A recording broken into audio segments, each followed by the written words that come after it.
Hello, we at Columbia Global Centers, Mumbai, welcome you to this panel, The Great Vaccine Race Perspectives from India and the World.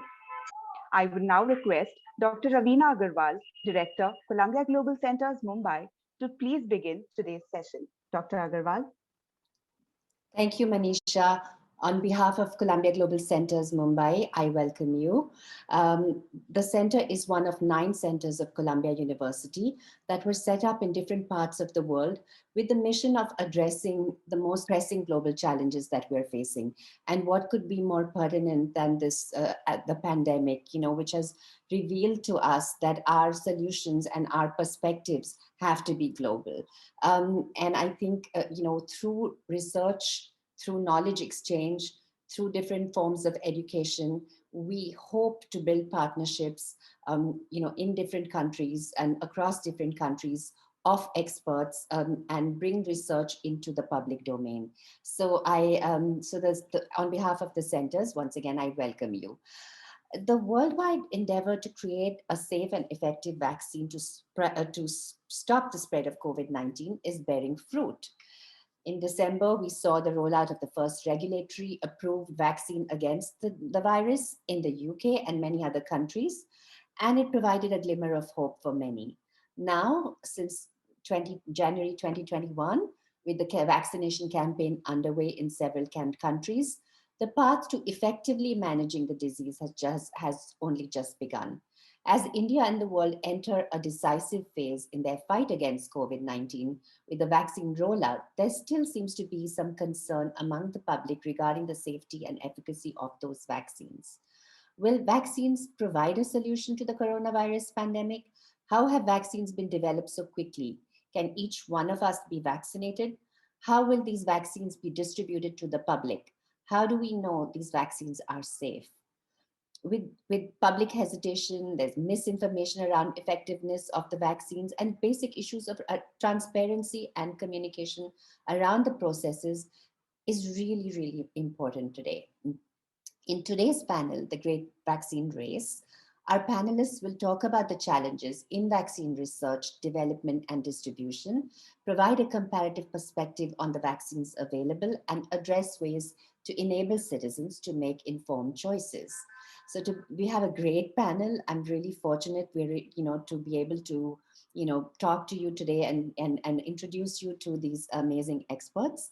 To begin today's session, I would like to invite Professor Wafa Al-Sadr, who is the University Professor of Epidemiology and Medicine at Columbia University. And I'll turn it over to my colleague Manisha Pathak, who will do a more detailed introduction as the panelists come on. Over to you, Manisha. Thank you, Dr. Agarwal. Our first speaker for the day is Professor Wafa Al-Sadr, who is a University Professor of Epidemiology and Medicine at Columbia University and the Director of ICAP at Columbia University, as well as the Director of the Global Health Initiative at the Mailman School of Public Health. Dr. Al-Sadr is a prominent researcher and has led numerous epidemiological, clinical, behavioral, and implementation science research studies that have furthered the understanding of the prevention and management of HIV, TB, and non-communicable diseases. In 2008, she was named a John D. and Catherine T. MacArthur Foundation Fellow, and in 2009, she was appointed to the National Academy of Medicine. In 2013, she was appointed University Professor, Columbia University's highest academic honor. She also holds the Dr. Matilda Krim Ampar Chair in Global Health. We welcome you, Professor Al-Sadr. And thank you very much for the opportunity to present today. It really is a great honor and a great pleasure. I'm going to share screen.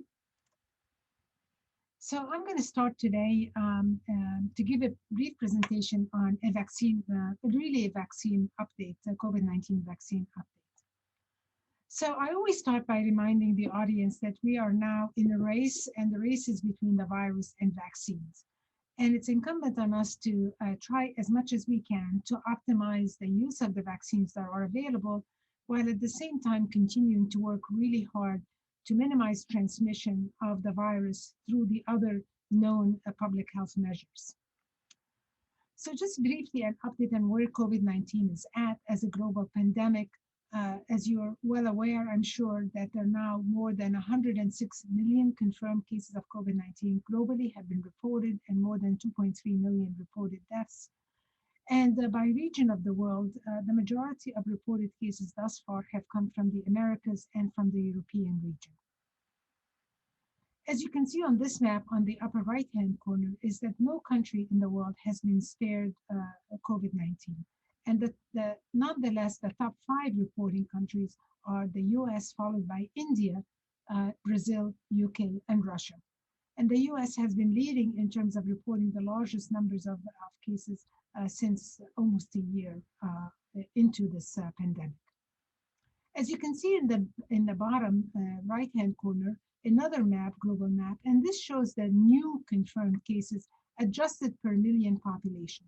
So this is new cases adjusted per million population, and you can see here in the darkest red or maroon color are countries with the largest numbers of cases, and you can see again that this includes many countries around the world, particularly in the Western Hemisphere. Now, one of the concerns that I mentioned regarding the race with the virus is there's also been the evolution of new virus variants, and these are mutations of the virus, and several of these variants have been circulating globally. The UK variant has been identified. There's also a variant that's been identified in South Africa, another in Brazil, and there may be many other circulating variants, and you can go to this website and get a good sense of how these variants are tracking around the world. Now, what happens with these mutations that you can see here in the orange color is that these mutations actually lead to changes in the spike protein of the virus. And it's a spike protein of the virus that latches onto the ACE2 inhibitors that are in our bodies. So any modifications in the spike protein have the potential to affect how well vaccines or how well treatments work. The good news is that these new variants, though, do not affect the ability to diagnose SARS-CoV-2. They don't affect the diagnostic or the serologic test for SARS-CoV-2. So let's talk about COVID-19 vaccine development. The good news is there's been enormous efforts to develop new vaccines for COVID-19. You can see here in terms of the numbers of vaccines that are in development, undergoing either phase 1, small phase 1 studies, larger phase 2 research studies, or large phase 3 research studies. And these phase 3 studies usually include several tens of thousands of individuals. And these studies are usually what determines whether the vaccine works, meaning efficacy, and whether the vaccine is safe.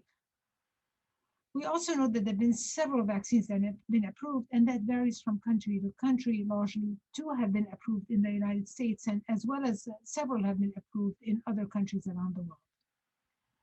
The process of development of these vaccines have been rapid, which is great news, and that's largely because of the investments in vaccine development, the interest of the people, the populations, in participating in these studies, the altruistic nature and the willingness to be volunteers in these vaccine studies, as well as the approach that's been used, which is to use more of a parallel approach rather than sequential approach, where as soon as there's a hint of a potential valuable vaccine in development, already investments are made to develop factories and start manufacturing that vaccine, with the hope that the phase 3 studies would then confirm that it's safe and effective.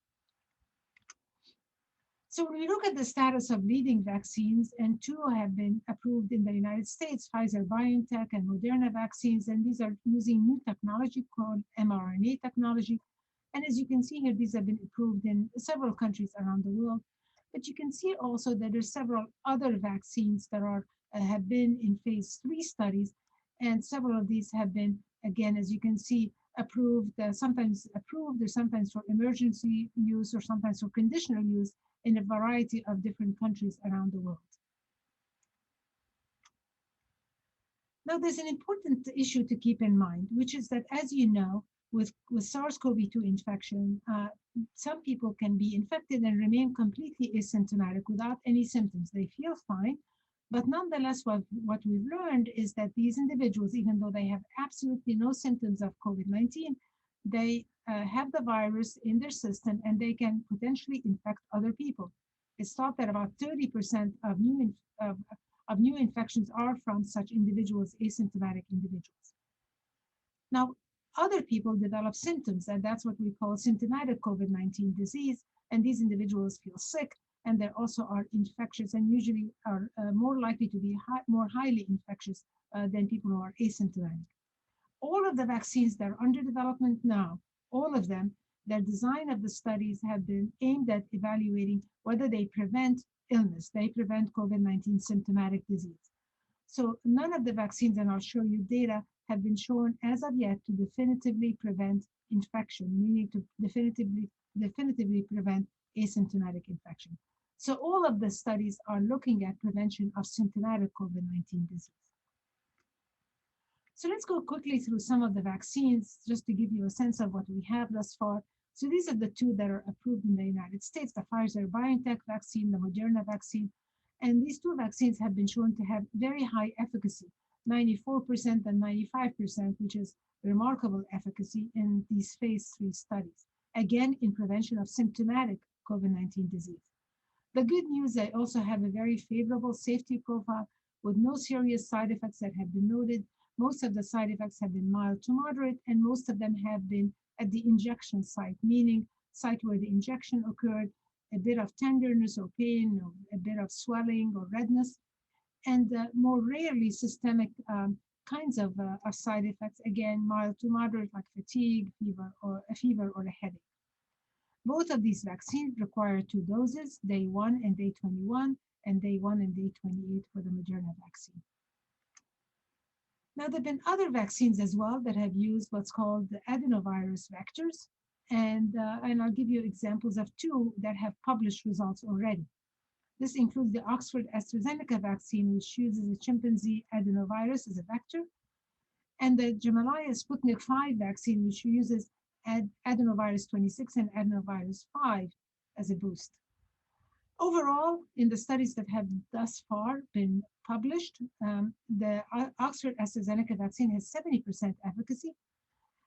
In an error that occurred where people got low dose as a first dose due to an error, actually in that study in the UK, there was 90% efficacy, while with the standard dose of the AstraZeneca vaccine, there's a 62% efficacy in a study in Brazil. We also know that just as of yesterday, information has been released that this vaccine had limited efficacy against the South Africa variant that I mentioned earlier. Again, no serious side effects have been noted with this Oxford AstraZeneca vaccine, which is good news again, and this also requires, again, 2 doses. If we look at the Sputnik 5 vaccine, this has also been published. The results in 94% efficacy reported, also against symptomatic disease, no serious side effects, and also requiring 2 doses. As you can see, they're very different. The first one is with the Ad26 and the second one with the Ad5 vector. These other vaccines now the results have not yet been published, but they have been presented, or some results have been released, although peer-reviewed publication has not yet been noted. The Johnson & Johnson Janssen vaccine also uses an adenovirus vector, an Ad26, and this vaccine is distinguished by 2 things. One is that it's the only one that's a 1-dose vaccine, which is really very helpful. And it's also the vaccine that only requires refrigeration rather than freezing, versus the Moderna and the Pfizer-BioNTech vaccines. The efficacy reported thus far is 72% in the US, 66% in Latin America, and 57% in South Africa, where again, this new variant appears to be affecting or compromising the efficacy of these vaccines. The good news that for prevention of severe disease, though, across all of the regions, the vaccine was 85% efficacious against severe disease. No serious side effects were noted. Another vaccine, Novavax vaccine that uses a protein type approach, has also released results with 89% efficacy in the UK and 49% efficacy in South Africa. So you see now a pattern here where we're seeing some of these vaccines have more limited efficacy against the new variant that was identified in South Africa. Again, no serious side effects were noted. There's also a vaccine, the Bharat Biotech Covaxin vaccine, that's also been studied, and that uses an inactivated virus. This is a traditional way in which vaccines have been done. And phase 1 and phase 2 showed that it produces antibodies, while phase 3 efficacy data have not been released as of yet.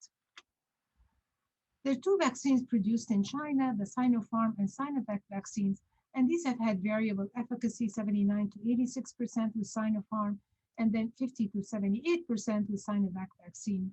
And both of these are also inactivated vaccines. We await the publication of the release of the phase 3 studies. And these also require 2 doses. So let's move on to another topic area now that we know we have these vaccines either available or that will be available hopefully shortly if the research is supportive of their efficacy and safety.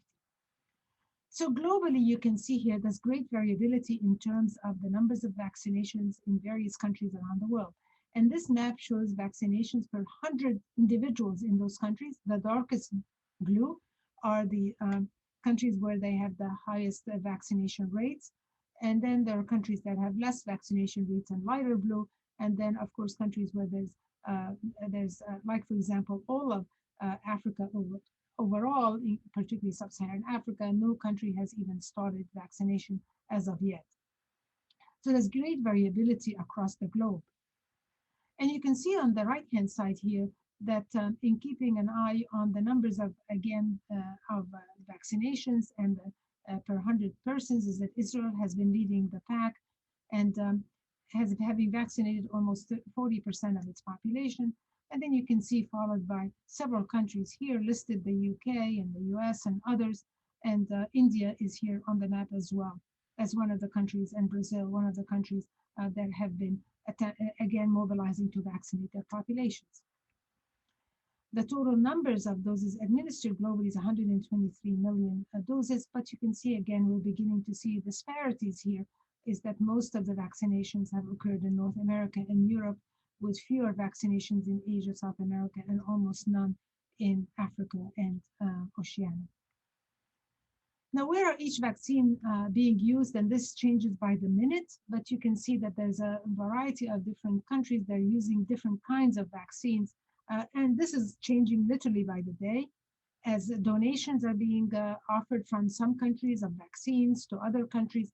So this is just stay tuned as and I'm hoping that over time we will see a more equitable distribution of vaccines around the globe to everybody who needs the vaccine.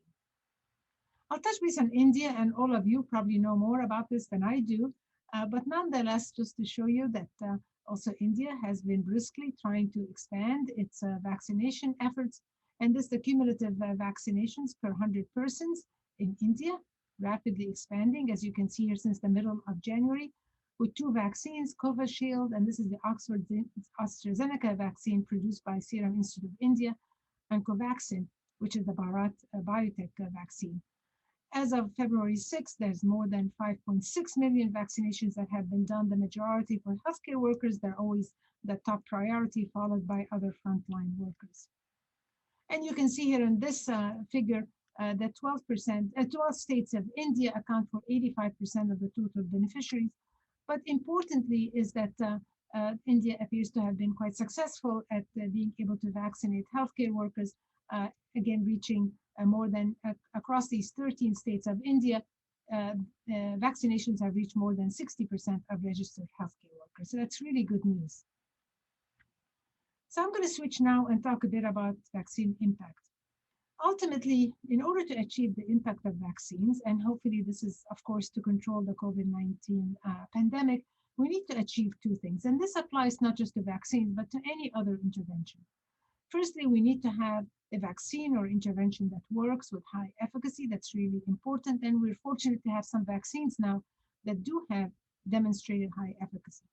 But most importantly, we need to achieve high coverage, meaning high uptake. And it's only when we use an efficacious vaccine and we achieve high coverage that we can achieve the impact, the desired impact of vaccines. And people have used the terms population or herd immunity. It's estimated that in order to achieve with vaccines like the Pfizer, BioNTech, Moderna vaccines, which are highly efficacious, we would need to reach to cover about 80 to 85% of the population with these vaccines to achieve the desired population impact. So who should be prioritized? There needs to be sequential prioritization, and the focus should be based on two categories. Firstly, people at higher risk for infection, and secondly, people at higher risk of complications of COVID-19. Who are at higher risk for infection? Healthcare workers obviously always are at higher risk of infection. Essential workers that need to be mixed with other individuals, as well as in some countries, certain racial ethnic groups with high rates of transmission. In this country here in the US, particularly Latinx population, African Americans, and then individuals who reside in long-term facilities like homeless shelters, nursing homes, prisons, and so on. The second category are individuals at higher risk for complications of COVID-19, because ultimately we want to achieve public health benefit as well as, of course, equity and save lives. And individuals at higher risk for complications are older age individuals and those with comorbid conditions like diabetes, heart disease, obesity, lung disease, hypertension, cancer, and other conditions. And also pregnancy has been associated with higher risk of complications of COVID-19. I know that Dr. Sandra Albert will talk about this, but I think in order to, and I won't dig into this in depth, but ultimately in order to achieve high uptake with vaccines, we have to deal with vaccine acceptance, and we need to recognize that there's a spectrum where people either on one end of the spectrum here who are ready and willing and eager to get vaccinated, high demand for vaccination. There are people on the other extreme of the spectrum here who are anti-vaxxers, do not believe in vaccines, but there are a lot of people in the middle. And our task is to try as much as possible to provide individuals who want to wait and see or who have questions with answers to their questions and narratives and engage them so that we can reach them and effectively enable them to be able to move along this spectrum here and be willing to get vaccinated and protected from COVID-19, as well as to protect their communities. So in conclusion, the pandemic continues to grow and evolve. The new variants of the virus are evolving as the virus is transmitted, as the virus multiplies. The only way to stop these variants from appearing is to stop transmission of the virus and multiplication of the virus. And these new variants are alarming because they threaten to outsmart our vaccines and potentially outsmart our vaccines or limit the effectiveness of our vaccines as well as of our treatments. And then vaccine development continues at a very rapid pace, and we need to, at the same time, expand our vaccination efforts so we're able to get the vaccines to the people who need the vaccine. Even with expansion of vaccine access, it's very important that people continue to observe the public health prevention measures. Very critical point is that what people do at the day after vaccination should not be any different from what they've been doing the day before vaccination. And why is that the case? Because protection from vaccines is not immediate. There's no vaccine that's 100% efficacious or effective. The duration of protection is unknown. We have very limited information on whether the vaccine prevents infection, the asymptomatic condition that I mentioned to you. And if somebody is not protected from asymptomatic infection from the vaccine, they can then unknowingly transmit the virus to others if they're not wearing a mask and they're not distancing. And lastly, vaccine efficacy also may be compromised for these new variants that are being identified by the minute. So ultimately, we have to continue to do what we've been doing and stress the importance of the face covering, the distancing, avoiding crowds, washing hands frequently, and of course, following all local guidance as it relates to control of this pandemic. And thank you very much. And I'll stop sharing and hand it back to you. Thank you, Professor Al-Sadr. Our next speaker for the day is Professor Nishchay Mishra, who's the Assistant Professor in the Department of Epidemiology at the Mailman School of Public Health. He's a virologist and molecular biologist with over 17 years of experience in infectious diseases. With his work at the Center for Infection and Immunity, Professor Mishra contributed to developing sequencing platforms and also piloted the development of the first highly multiplex serological array at Columbia University. He has also discovered many new viruses in humans, livestock, and wild that include New Jersey polymovirus, tilapia lake virus, MERS-CoV, etc. Welcome, Professor Mishra. Thank you, Manisha. Thank you for the invitation and the kind introduction. Um, so, all right, so I will go very basic with the virological point of view. This is the structure of SARS-CoV-2. Many of those aspects Dr. Sadr already have covered. So I will also go touch base on these things. So basically, like SARS-CoV-2 is a coronavirus. There are 6 other coronavirus already known. 4 are been living with us for a long time, and we get very common cold and some illness. And then 2 are there, that one MERS coronavirus and SARS coronavirus 1, now we call it 2003. They caused the pandemics or epidemics, and then it was a big issue, and they have like high mortality rate. And SARS-CoV-2 started like almost a year ago or like 13 months ago. So this is the structure of SARS-CoV-2. It has many other viral proteins. It's a very long virus. It has 30,000 base pair, and it is RNA virus. So mutation rates are very high in comparison to the DNA viruses. So all the variants we see, that is very common phenomenon. It's very natural also. So there are nucleocapsid spike glycoproteins. So this is a spike glycoprotein which go and attach to the human cells, and that makes the virus replicating and then make us sick. So all the focus for the vaccine has been more developed more toward the spike glycoprotein, either the full virus or the partial part of the spike glycoprotein.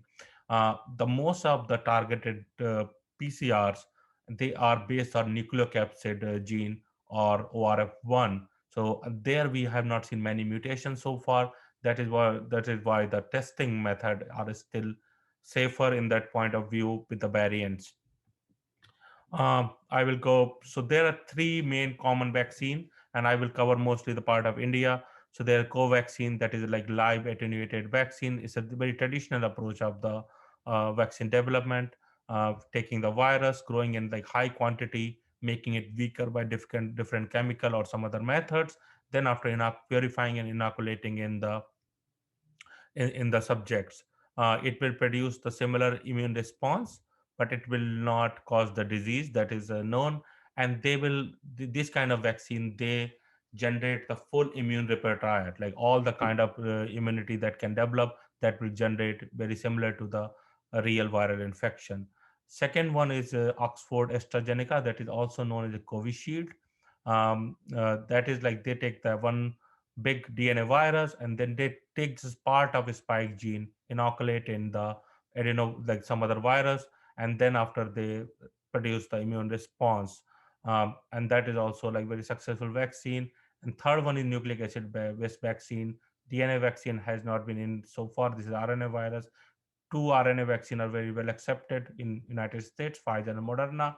Moderna never tried to work in the India, but Pfizer, they filed the application almost 2 months ago.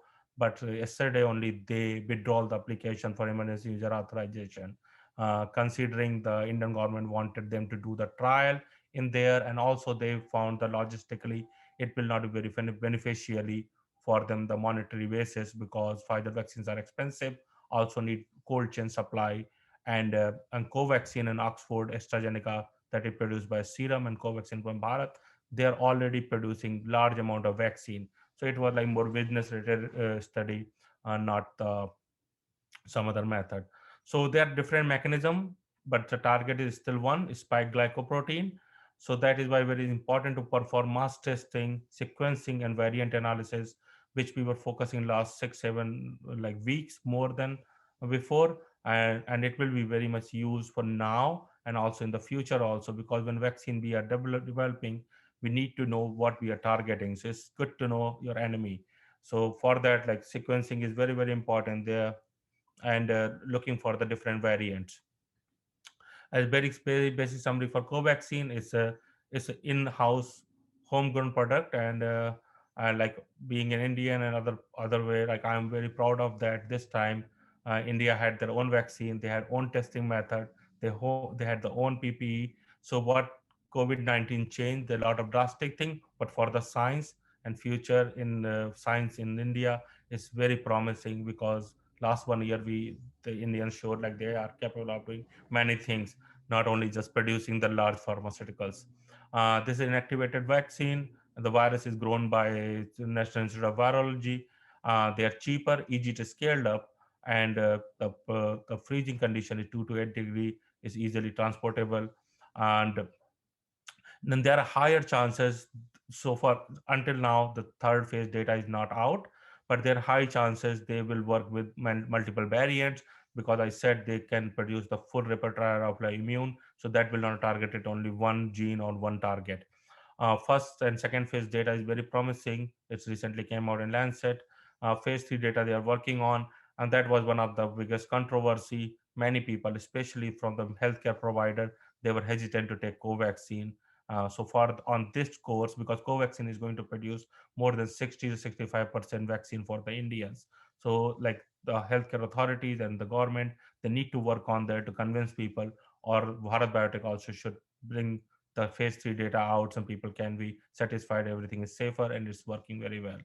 Also, Bharat Biotech is working on the nasal vaccine that could be very, very promising, because that could be used and administered as the polio pulse polio program, where people can go house to house or door to door and then vaccinate them. So far, it is not doable, because after the taking the shot, the person need to stay with the healthcare provider for 15 to 30 minutes, and which is not acceptable. So in the future, if this work, it will be very, very useful. And recently, yesterday only, Covaxin also is going to start the phase 1 trial in the children, which is very high demand, because so far none of the vaccine has done any trial on the children age less than 16 years. Covishield is very well known, it is very well accepted. Many countries are using it. Developed by the Oxford AstraZeneca, produced by Serum Institute of India. High capacity Serum Institute is known as one of the biggest, largest facility. And they are making the vaccine for India. They are making the vaccine for the commercial collaboration, and they are also making the vaccine for the donation and gifting from the India and to the other nations. Also, the vaccine can be saved at 2 to 8 degrees centigrade, and the recent data and the bridge data showing the vaccine could be efficacious up to 90%. The caveat, what is the caveat for the vaccine? Like Wafa suggested, recent data came out. South Africa one, the new isolate has been tricky for the vaccine. And we really don't know much about it, because all the data is generated by the trial cases in Africa, which is not that much in compared to what the big trials we ran in the part of Asia, America, and South America. But so far the data has been produced. The South Africa isolate showing disappointing results against the COVID vaccine, the Oxford AstraZeneca. Um, it doesn't work against the mild and moderate illness, but the good news is it kind of stop or protect from the severe illness. Johnson and Johnson vaccine is still, they just recently filed the FDA EUA in the United States, the single dose vaccine, and the Pfizer also showed the promising result in South African variant. Mind it like this, all the work has been done in the lab only. There is no clinical data about it so far, because now they are like South Africa, not much vaccinated has been done, and we don't know how it's going to work in on the field. Early results of Moderna suggest vaccine is effective with South Africa variant, and AstraZeneca said it vaccine is against UK. So one vaccine is working for one, second one is working for other. The good thing, we have multiple approaches, and then maybe the cumulative base could work well, and we could slow down the pandemic, and slowly we can get back to normal life. So how did the vaccine develop so quickly? So COVID-19, I think that it was first reported or first known in December 2019. By the early December 2020, many countries were already administrating the vaccine. Within 1 year, phase 1, phase 2, 3 trial, research and development, production, and then vaccine to vaccination. It's quite amazing. Um, So before COVID-19, the fastest vaccine record was for the mumps vaccine in 1960s to 1970s. It took 4 years for attenuated virus vaccine. Otherwise, like on in general, it takes 10 to 12 years from the development of vaccine or idea of the vaccine for any disease and going into the arm. It takes and uh, fortunately or unfortunately, only 3% vaccines they go to the commercial production. 97% vaccine they end up in the freezer or in a thesis. So it is before COVID-19, very stagnant problem. And then when we work in like in a virologist or any infectious disease scientist, and when I talk to my friends also who work in this specifically in vaccinology, it's like a slow paced work. It's like it take many years. Like having an idea, 2 to 4 years generating the funds, getting the lab data, then finding the industrial partner who can who has to get some startup money for working on the vaccine, and they need to do the market surveillance, and there's so many things involved, and this end up taking 10 years, and then licensing, everything is slow phase.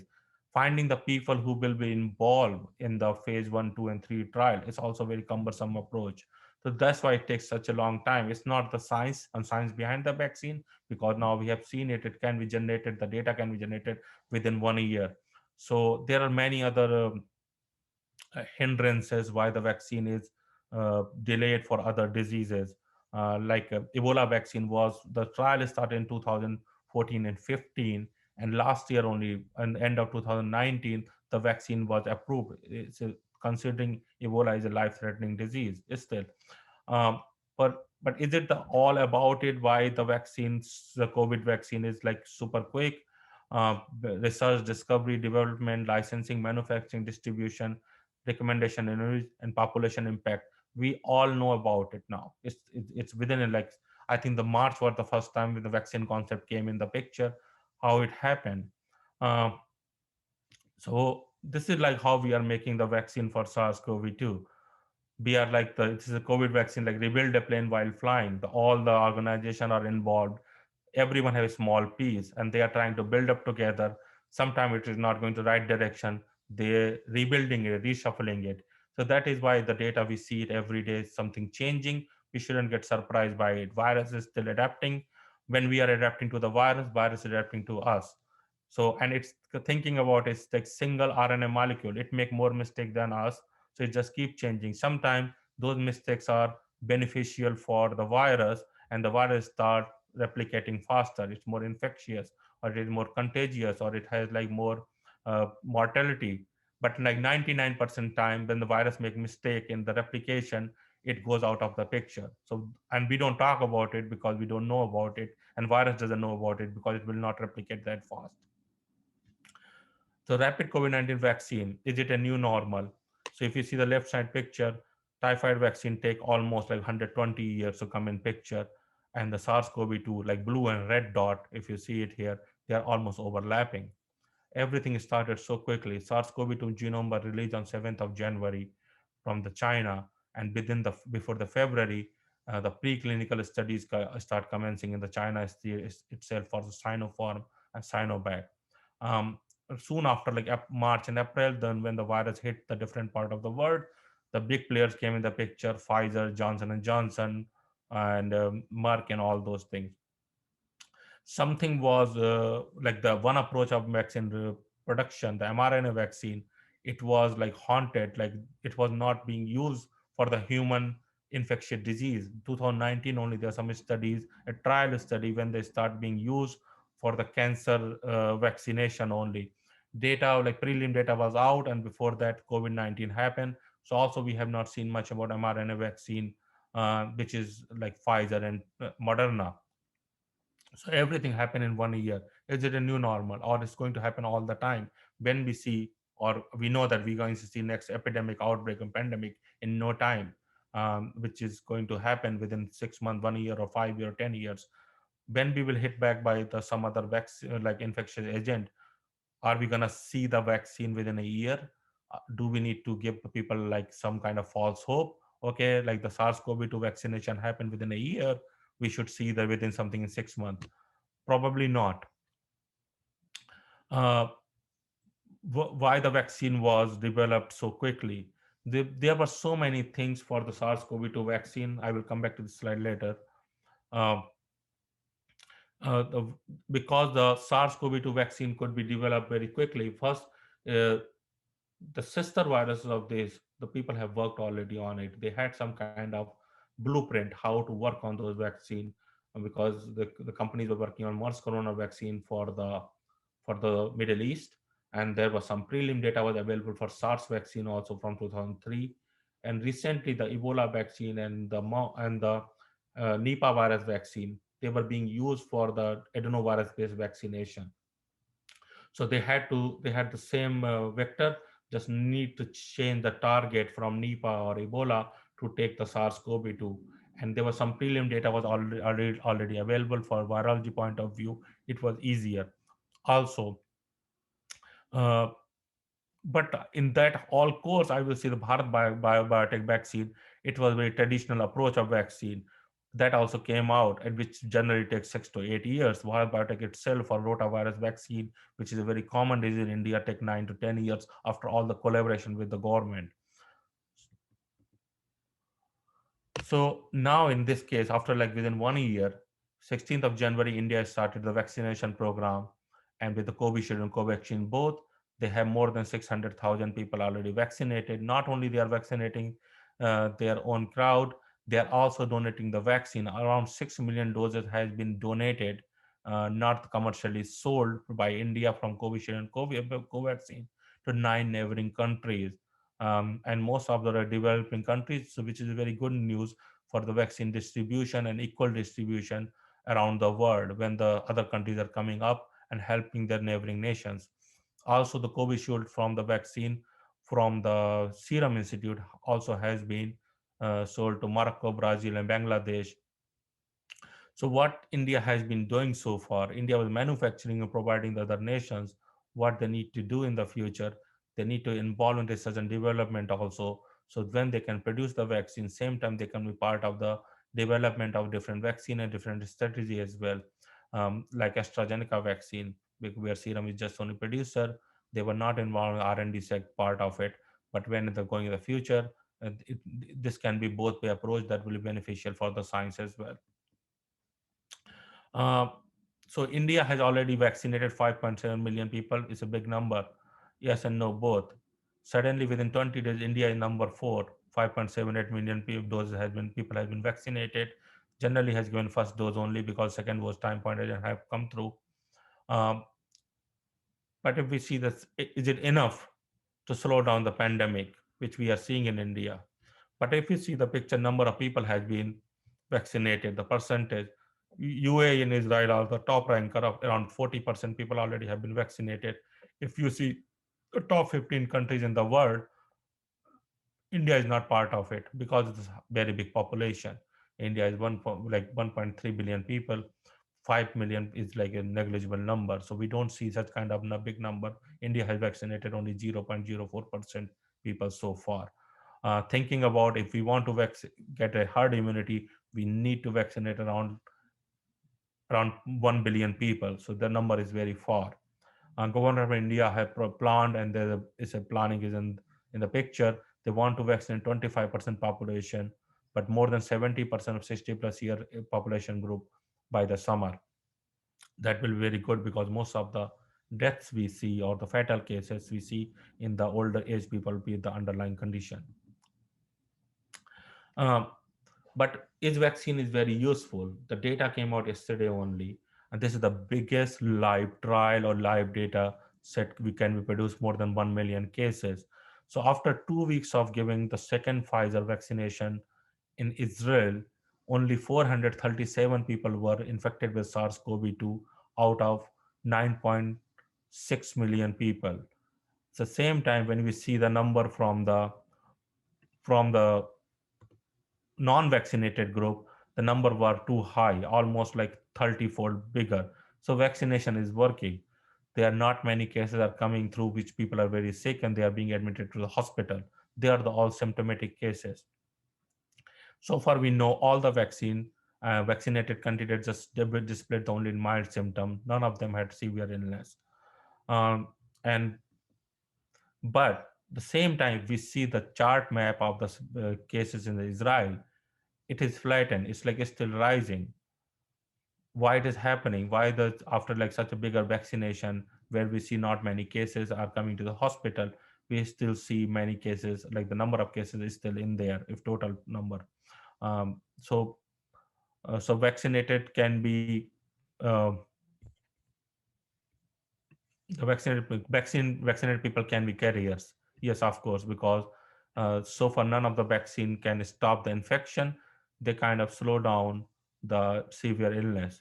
Are there new variants already circulating in Israel where vaccine is not that efficacious? We don't know about it. Are people are tired of lockdowns and that get away when say, okay, I have been vaccinated, I can go out? It's quite possible. Is it all of the above? Maybe yes, but so far when we go more biology of this, how it is happening, we do not know about it. Next slide. So with India, like the vaccination is not such a big number, but cases are slowing down. I think the biggest reason is that in India, they're like some all social distancing, weather is changing. India is a young country. Previous exposure, similar coronavirus. That's why the cases has been slowed down. Not only such a big vaccination, and like recent the survey said, 25% Indian already have displayed antibodies against SARS-CoV-2. And then like there no mask policy. It's being driven very strictly. And then in the future we see when the reinfection could happen with different variants, but we need to keep working on the vaccine. We need to keep developing, keep sharing the data, and maybe we can get over with this whole pandemic very soon. Thank you. Thank you, Professor Mishra. Our third panelist for today is Professor Sandra Albert, who is a dermatologist and public health professional and currently the director of the Indian Institute of Public Health in Shillong in Northeast India. Professor Albert has established a center for the study of complex malaria in India. She also leads the Regional Resource Hub for Health Technology Assessment in India, an initiative of the Department of Health Research, Ministry of Health and Family Welfare, Government of India, that does cost effectiveness analysis of health technologies and or interventions relevant to the public sector. Welcome, Professor Albert. Thank you. Thank you so much, Manisha. So good evening, everyone, and thank you for having me here. And greetings from the Indian Institute of Public Health in Shillong. Next slide, please. So despite vaccines being one of the most cost-effective methods of preventing morbidity and mortality due to vaccine-preventable diseases in children, we are coming across increasing resistance to them. The Lancet recently made this observation: vaccine hesitancy is threatening the historical achievements made in reducing the burden of infectious diseases which have plagued humanity for centuries. Vaccine hesitancy is defined by the World Health Organization as a delay in acceptance or refusal of vaccines despite availability of vaccination services. They also say that it is complex and context-specific, varying across time, place, and vaccines. And it is, of course, influenced by factors such as complacency, convenience, and confidence.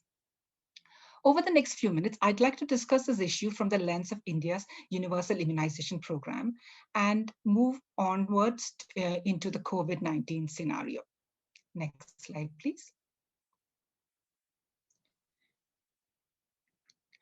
Although vaccine hesitancy existed in some form through history, it gained traction post the publication of the Wakefield case series of 12 in the Lancet, which was then retracted 12 years later. This group of researchers had erroneously linked the MMR vaccine to autism. Subsequent investigations and studies have demonstrated no association whatsoever with MMR vaccines and autism. But anti-vaxxers have held on to this theory and seemingly gained momentum over the years, despite evidence to the contrary. It is worth looking at the history of another disease, smallpox, a skin disease that caused extreme morbidity and mortality, and it contributed to downfall of civilizations in the past. this disease, that smallpox, and its conquest by mankind has had a huge role in shaping modern public health approaches. I think it contributed to the word eradication to public health vocabulary, in fact. The methods used to eradicate smallpox, or the key method used, was through vaccination.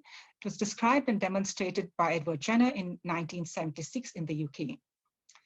So, but let's have a quick look at what was happening in India at the time. So if we were to look at some British accounts of the matter, and I think we could read, I'm not going to read everything, but perhaps one of the excerpts is a method of performing this operation is by taking a little of the pus when the smallpox are come to maturity and are of a good kind, and dipping these in the point of a pretty large sharp needle. They would make several punctures in the hollow under the deltoid muscle, or sometimes in the forehead, after which they cover the part with a little paste made of boiled rice. This is an account, this is an excerpt from an account of the diseases of Bengal by Colt in 1731. And then the next one, for those of you interested, again, it describes of inoculation is performed in Hindustan by a particular tribe of Brahmins who are delegated annually for the service from the different colleges of Binduband, Elibas, Benares, and over all the distant provinces. Dividing themselves into small parties of 3 or 4 each, they plan their traveling circuits in such wise as to arrive at the places of their respective destinations some weeks before the usual return of the disease. They arrive commonly in the Bengal province early in February, although some years do not begin to inoculate before March, deferring it until they consider the state of the season and acquire information of the state of the distemper. All of these accounts, again, by Dr. Holwell, who presented at the College of Physicians in London in 1767. So a couple of 100 years ago, and all of this is from this wonderful book by Dharampal, Indian Science and Technology, which is completely available, free, full text available online for those of you who want to read more about the story. But the point is that we had a vaccination, a public health system which worked in the past in this country, in the pre-colonial era. And then somewhere along the way, because of the colonial era and other things, we lost it. And then we managed to bring it back in modern India. So what I would like to do now is to use and explore this from the universal immunization program in India. And I'm actually going to use the example of vaccine hesitancy in the state that I'm based in, that's in Meghalaya. So India's universal immunization program provides free routine immunization against diseases like tuberculosis, diphtheria, whooping cough, tetanus, polio, measles, and the newly introduced Penta vaccine, which is DPT plus hepatitis and Haemophilus B. For over a decade, Meghalaya state had villages labeled as refusal villages by the health department, with little change in immunization indices despite additional links like the mission in the Danish program of the Government of India. So we were asked to do an exploratory study in the East Khasi Hills district, one of the districts with high vaccine hesitancy, and we did that between 2017 and 18. We used a mix of qualitative methods. We did some observations, group discussions, in-depth interviews, both with healthcare personnel, frontline workers, as well as the community at large in 7 villages. Okay, next slide.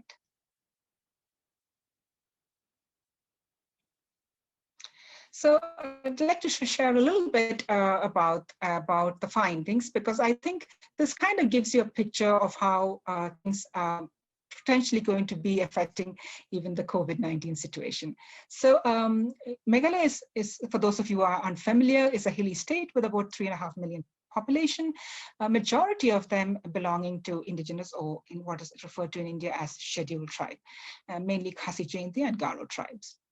So these are some of the community perspectives that we saw. So the main reason for hesitancy was, and refusal basically, was fear of adverse consequences or adverse effects or side effects of the vaccines. And this was explained in different and multiple ways by women and men, parents basically. The other thing was, they said, Here we went to thinking we're preventing an illness, and then my child fell sick.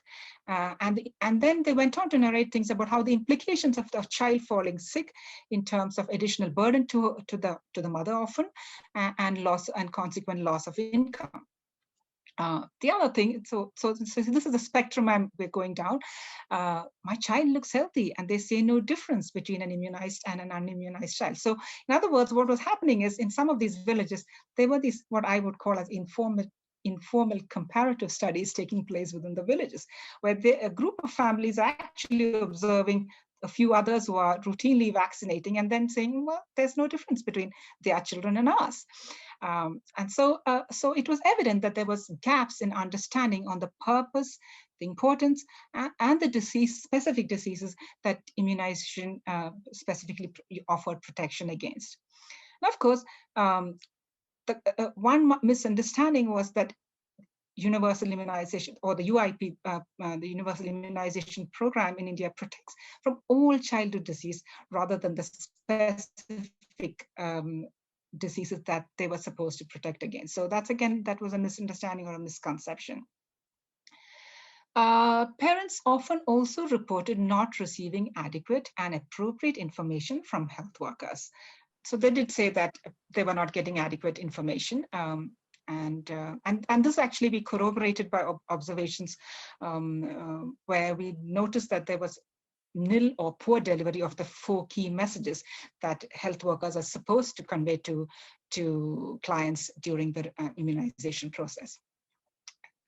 There were some negative media reports which people had come across, and we also observed that personal experience of actual or even attributed side effects to the immunization had a multiplier effect on other members within the community.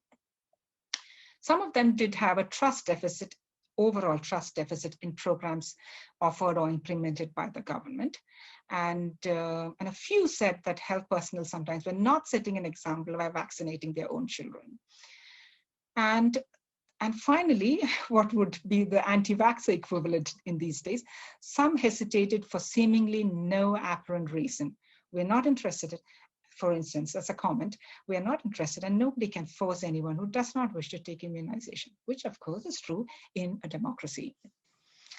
Just to flag another point, we had done a cluster randomized trial to assess an impact assessment of a novel community engagement approach for improving immunization uptake in Assam. That's a neighboring state, the full report of which is available free online. But one point that I would flag from this particular study was that there was spread of misinformation over social media, especially WhatsApp. And for instance, one rumor that went around was that vaccine causes sterility, and that sometimes the government is trying to sterilize or create infertility in male children. So that was one thing, but that particular program was able to counter some of it pretty effectively. So now let's come to a COVID vaccine. So like Wafa and Michelle observed, vaccine development and approval of COVID-19 vaccines have been achieved within record time, but unfortunately, the speed has also potentially contributed to a degree of wariness. We don't have that much evidence on this for COVID-19. A lot of the evidence is anecdotal, but the Delhi NCR, or National Capital Region Coronavirus Telephone Survey, which was conducted from December to early Jan 2021, that's earlier this year, actually, they interviewed about over 3,000 urban households in the Delhi and NCR area, which actually also has selected districts from 3 adjacent states of Haryana, Rajasthan, and Uttar Pradesh. They used an extensive questionnaire that included one question on attitude towards COVID-19 vaccine. And specifically, the question was, in a few months, if vaccine were to be available to prevent COVID, will you be willing to take it? And they selected one of these responses, which was unqualified yes, yes, but after going for a while, or unsure, or no, since I have been already infected, and no, I will certainly not take it. So next slide, just to see the results. And this was a slide shared to me by NCR. others observed that vaccine hesitancy could be a key hindrance in achieving herd immunity sooner, despite emergency approval of vaccines. And some of the bar chart is actually showing you some of the findings. At least 20% of respondents are certain about not taking the vaccine, all right? Slightly higher in rural areas. An additional 4%, they said they will not take it as they were already infected. And then the 15% were unsure. And this, I think, was what Wafa was referring to. That's the group we have to actually really target by giving them good information. But overall, the proportion of vaccine hesitancy is seemingly quite high. It's almost 40%. I can say that looking at, that right now, and this is purely anecdotal, I've been interacting with the health system here. The Covishield has been offered to all the health workers. But we know that even doctors and nurses and others are actually choosing not to take it, despite offering it free and in the best possible manner by the state government. So we have quite a bit to do in terms of the communication challenges. Observed by various people, vaccine development during this pandemic is a remarkable record of great speed, great science, solidarity among countries, and cooperation at a scale we have never seen before. And that I've taken a quote from Laharia and Kang's book, a recent book. But one of the challenges we face, and this has a lot to do with communication, is vaccine hesitancy. And it occurs on a spectrum of misunderstanding often, from the very minor, which can be easily be addressed by, and this tends to be the majority of people, I think, from our experience. It's because they don't have enough information in a manner that they can understand. And of course, it goes to the anti-vaxxers, the extreme anti-vaxxers who just say, no, we're not going to use it. So I would suggest that it is useful to address both supply side and demand side factors. And I think the supply side factors have been explained in detail by the earlier two speakers. And what we're talking about as the demand side is when you can produce all the vaccines you want, but if the people who have to take it and accept it do not refuse to take it, then we have a problem. And of course, I've said the gray area that overlaps is because sometimes we think certain things are demand side, like the evidence from our vaccine study, hesitancy study showed, but really it's because the communication was not appropriate, or messages that were supposed to be said and on paper were being said were not really being conveyed. So getting the message right and avoiding mixed messaging is absolutely crucial. But when we're dealing with a disease like COVID-19, we know that science is incremental. What we knew yesterday will really be as accurate as what we know today. And the messaging needs to change, and that can create problems. A difficult message to convey in public health, but nevertheless, that science is incremental is not really an easy message to convey, and the nuances of it. But that is an absolutely important message to convey, and we've got to keep trying. What else do we have? And of course, one cannot emphasize the clarity in communication, especially from leaders, is absolutely crucial. And I end with a statement again from the Lancet, which says about how all of us need to come together if these messages need to get right. Okay, I can stop here and give it over for questions. Thank you, Dr. Albert. We will now be having the question and answer session with the audience. I'll hand it over to Dr. Ravina Agarwal to please moderate the Q&A session. Thank you. Thank you, Manisha. I'm just going to read some of the questions that have come up, and I'll begin with a question for Dr. El-Sadr in terms of R&D, because it was something that the other speakers, the later speakers, brought up, the issue of R&D. And so I probably address it to all three of you. Mm-hmm. So where do, as a university, we have the Oxford University being very prominent in the development of a vaccine. So what must India do? And this is for Dr. Albert and Dr. Nisja as well. What must India do to increase R&D in general in the vaccine? So that's one question. And the second question is how do universities get involved in that? Right. So these are my two questions, and let's start with you, Dr. Sharma, and then we'll move to Dr. Albert and Dr. El-Sadr. Oh, me. Ravina, how do I see it? India is scientific. It has a lot of potential. What is the biggest difficulty has been, and not only for vaccine, any other science related project, it's very complex system, and there is no ease of collaboration, and everything goes into like the in the court of like ICMR, MCI, state government, and things taking like year and year and year. And then especially with academic research, you can deal with it, you can sit down, you can write a grant, you can work on it because you have 5 years. Those things doesn't work very well with the commercial sector. You need to have like rapidly making collaboration. So Oxford and AstraZeneca, they were already collaborating. There was a collaboration between them. Like you see in India, many university collaborate very very well with the National Chemical Laboratory, NCL, or like some other CDRI, or those producers are. But like when it comes to vaccine, like international and national collaboration, and so far right now we talk a lot about vaccine because it's being sold. But like I said, most of the vaccine goes very difficult time because they are not buyers, they are not people who are going to take it. So like rotavirus vaccine, I have seen it like being developed in an IV and then being taken over serum. It's very complex process. And then funding is the biggest issue. Government is providing subsidy for SARS-CoV-2. Are they going to provide subsidies and the tax rebate for everything? So these are like biggest concern. So that's what I see. Thank you. Dr. Albert, what about you? Right. I think like Nisha just said, just like you do have those parameters called ease of doing business, I think the ease of doing research in India is something that we need to really look into. It is not easy.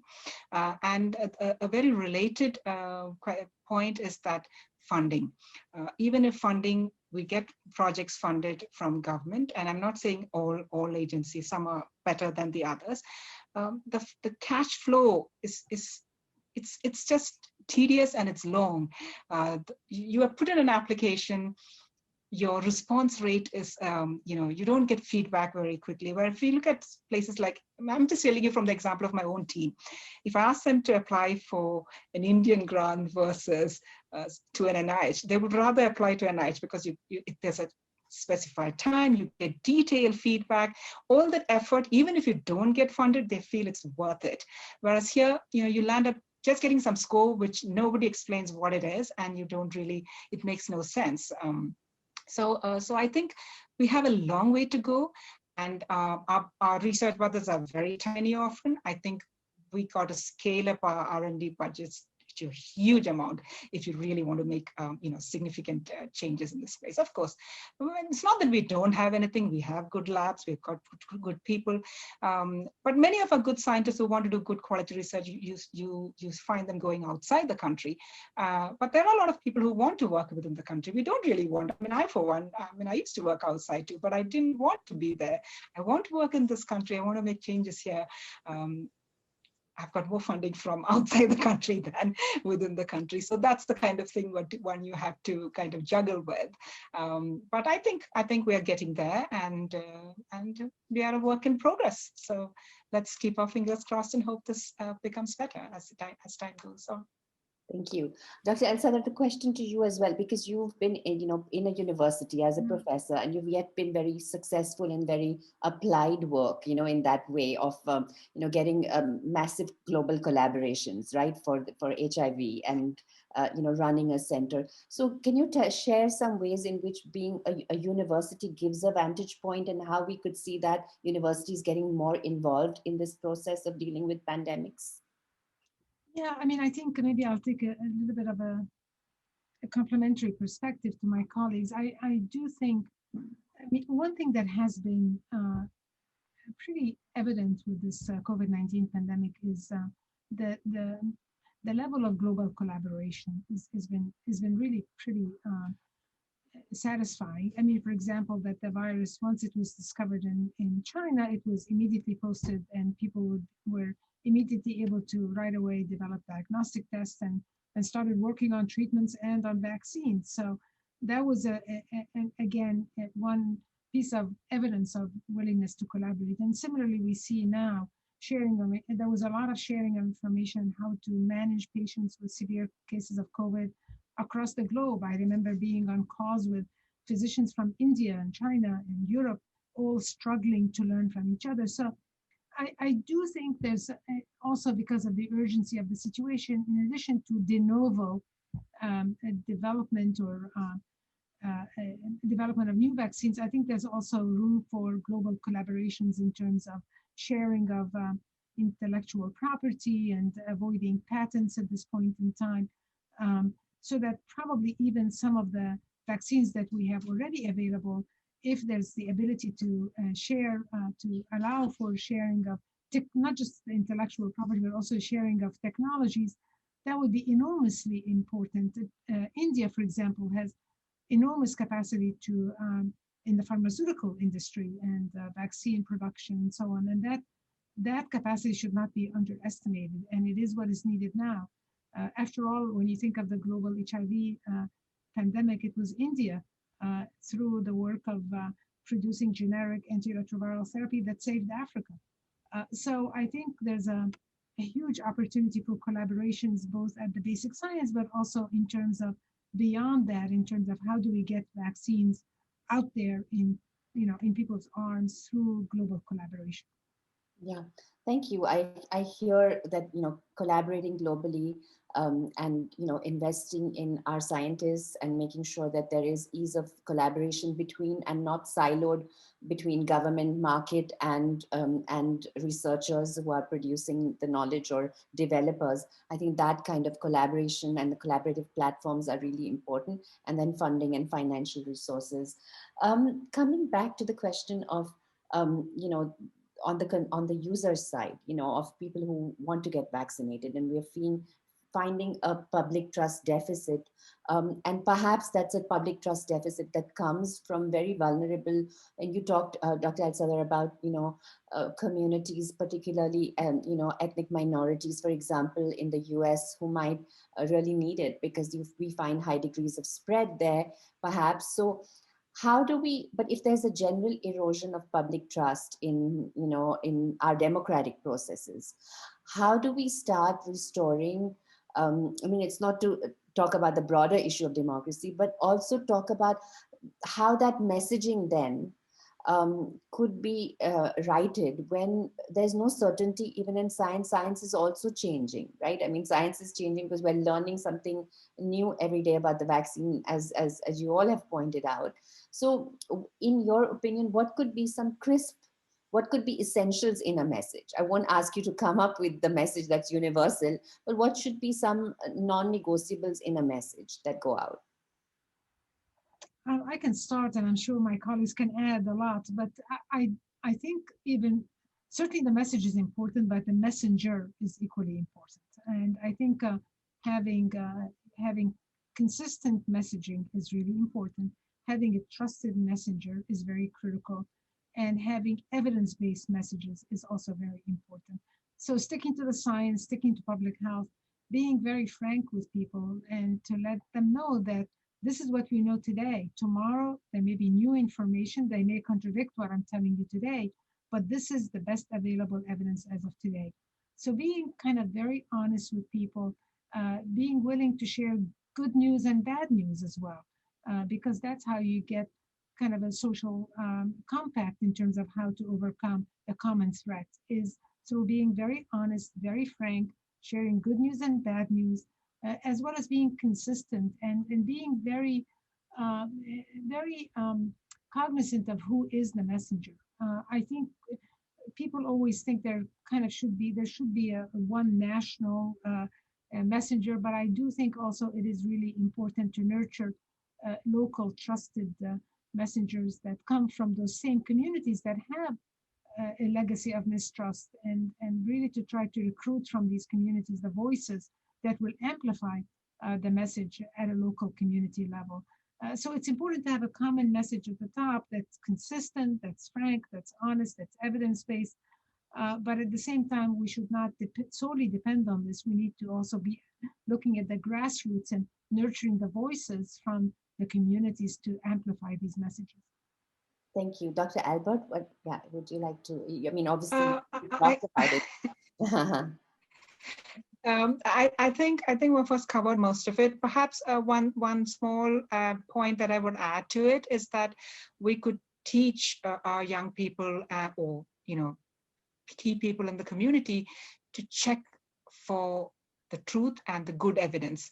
To how do you differentiate between the anti-vaxxer kind of messages and the truth, or the best evidence that's possible available at the moment. So in some sense, to have mechanisms, and we got to start it young.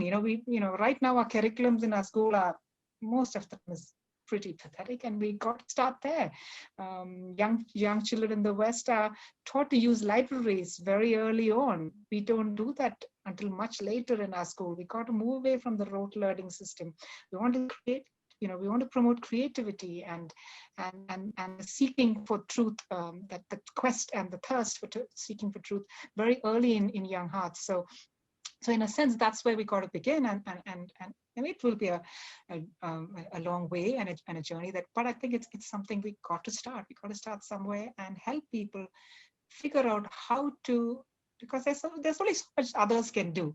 Finally, it is you got to be convinced. And if you can teach them and put them in the path to actually trying to go and find the right sources, that I think, especially in this time of mixed messaging in social media, got to help them differentiate it. Not easy, but we got to do it, I think. Okay. Nishya, this question is for you. So just building on to what has been said before, how have you, your center, how have you all used media? Could you share where it's been effective in your, when you use the media or, the press? How do you use that and to convey what you need to convey? Because right now we have two aspects of it, right? The availability of the vaccine and the willingness of people to take it.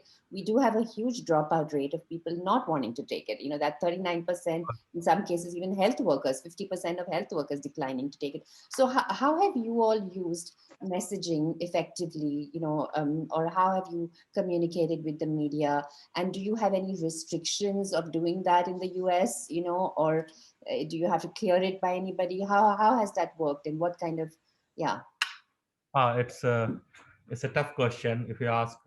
So the one thing, for if you feel like about India and US is like almost head to head, they are equal number of problems, similar problems. People don't want to take vaccine. When I go around in my neighborhood, even I'm buying the grocery or produce, after like paying my bill, I ask that person all the time, are you going to take vaccine?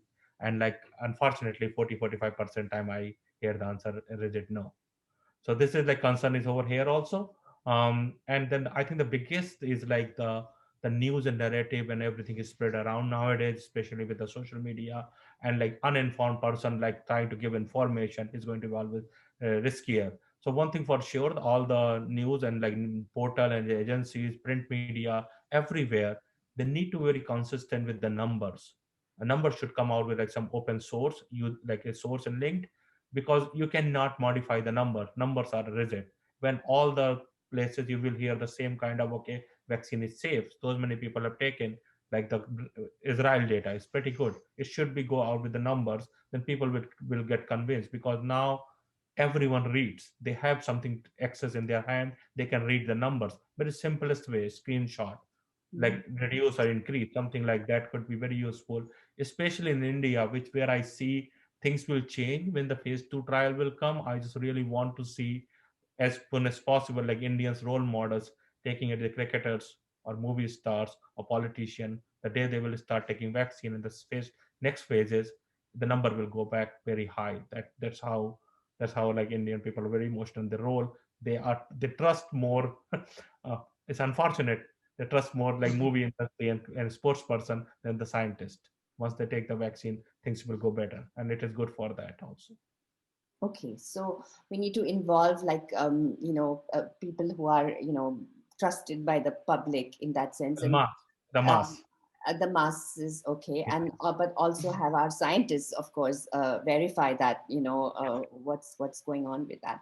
So finally, on that note, I also want to talk. We know that India has been donating, or gifting, vaccines, etc.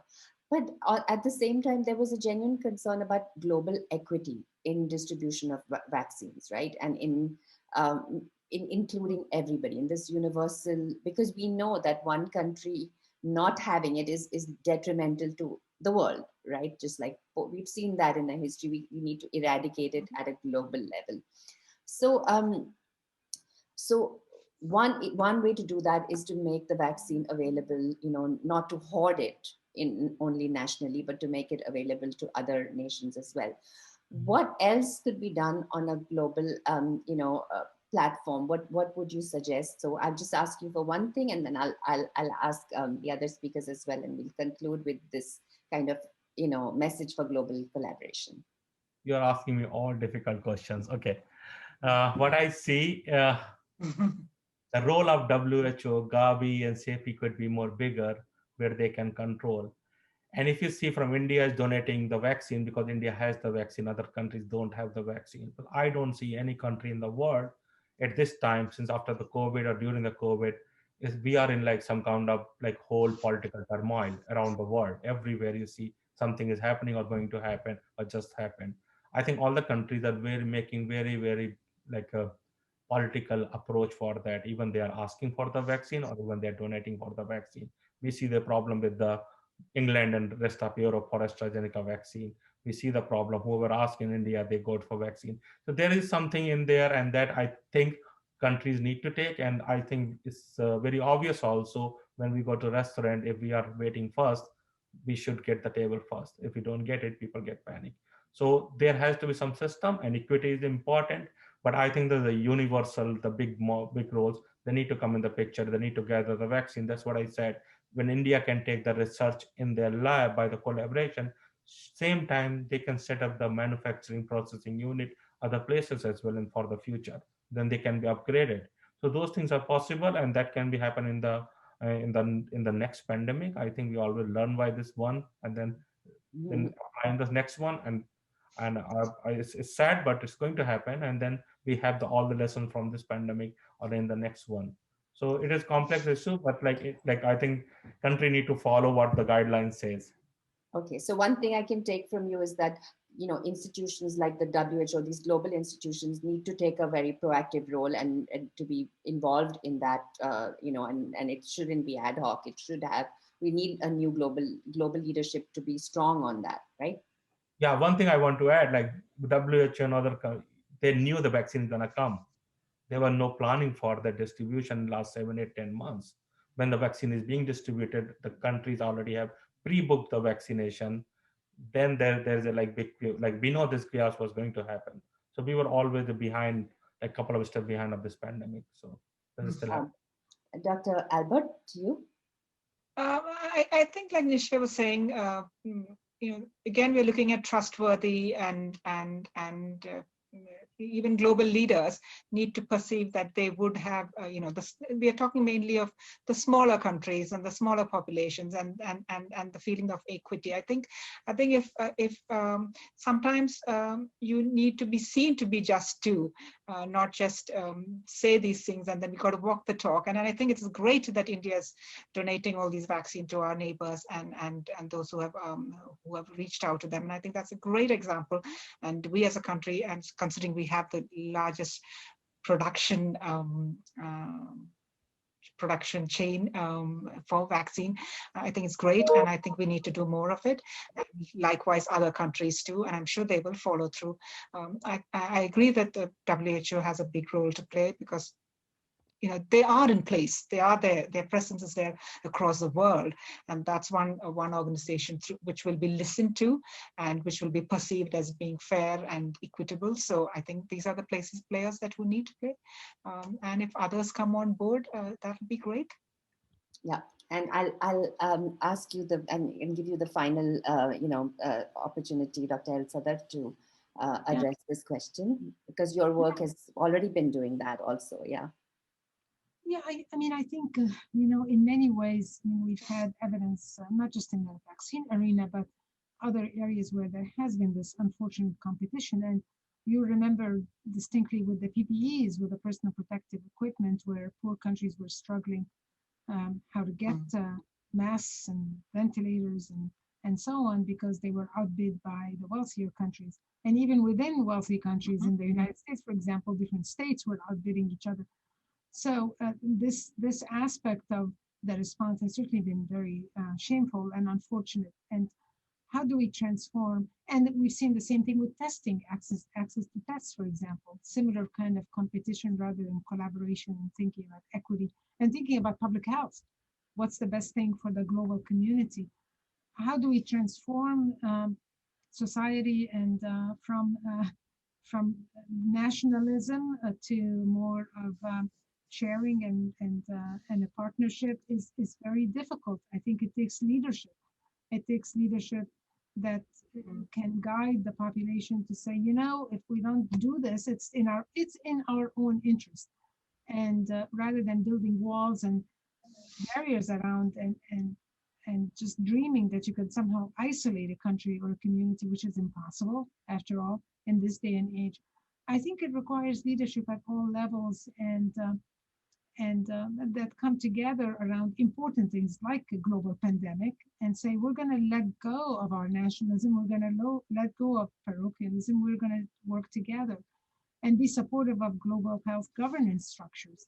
I think, I'm hopeful. I mean, maybe a silver lining again from this pandemic is that maybe there are these lessons learned, and it might be very helpful to go back and understand what are the mistakes that were made and how could they have been avoided, because we're seeing the same thing manifesting now with vaccine access as well.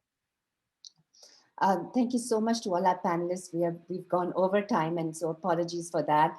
But this issue is so pressing, and I'm sure that we'll continue as the Columbia Global Centers to continue to engage with our Columbia University experts as well as experts from the region. So thank you so much for being part of this, and we hope that our audiences will keep engaged with the center and to tune into our programs.